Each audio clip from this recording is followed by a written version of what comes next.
என்கிற மோகம் கோடியில ஒருத்தியம்மா கோலமயில் ராணி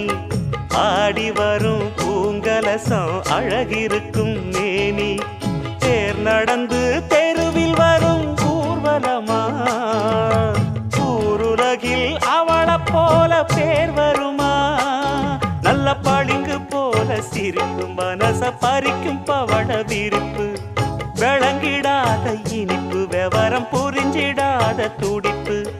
சந்திர ஜோதி வந்தது போல சுந்தர தேவி ஜொலிப்பு கலைவாணியோ ராணியோ அவள்தான் யாரோ